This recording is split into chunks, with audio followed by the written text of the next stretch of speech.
Hello, my name is Elizabeth. I'm a medical student and an artist living in London, and I wanted to share how my exact method of making Anki flashcards has transformed my study life in medical school. In my first and second year of medical school, I avoided flashcards like the plague. What would happen was I just couldn't be bothered to make the flashcards themselves most of the time, or I would have these days of random inspiration where I would sit down and bash out 100 flashcards and never ever use them again.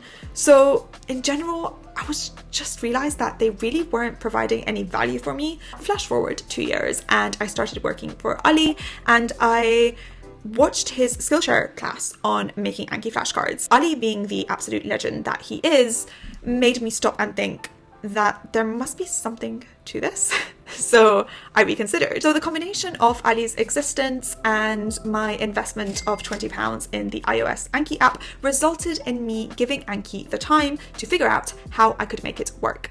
And I did.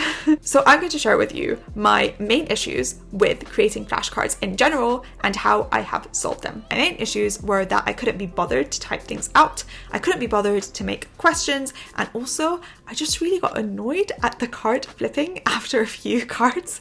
It just got to me. Those are some reasons why my previous methods were not working for me. A traditional flashcard will have a front and a back. The back will be the information that you want to commit to memory, and in the front will be a question or a prompt that will try to make you recall that information. For example, if I want to memorize that patients with a Q risk of under 10% will only be offered lifestyle advice, I'll make a front along the lines of what do we offer patients with a Q risk of under 10%, and on the back I will put offer lifestyle advice. The steps that I need to go through to do this are too much friction for me. So first, I need to identify that this is information that I want to commit to memory. Second, I will copy or paste or write the text in the answer.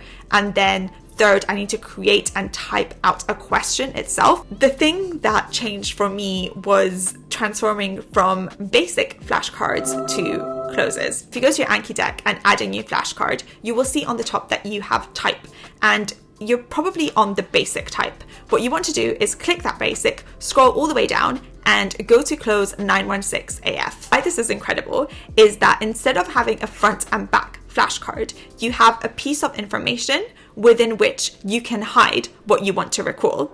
So for example, instead of creating a question for this Q risk thing, I will just copy paste the whole thing and hide the lifestyle advice. This only takes 4 steps, and most of the time I can do it in under a second. So while I'm on my laptop, if there's any information that I want to memorize in Anki, I will copy, paste it onto Anki, select the part that's relevant, create a close from it, press Command Enter, and I am done. Take this information from anywhere, an ongoing lecture, your own personal notes, books you may have legally downloaded, anything. I also use this from past med. So if there's a question that I get wrong or something that I really want to memorize or that I want to learn and don't know too well, I will copy and paste the answer into Anki and hide the part that contains the information. And in this way, I can create decks that are customized. You don't need to download USMLE decks with information that we just don't need to know in the UK for some reason. So I would really, really recommend that you test this out, especially if you're already using Anki. Yeah, please let me know if you've tried this or if you try it out and how it works for you. Hopefully it can make your process of studying just that bit easier.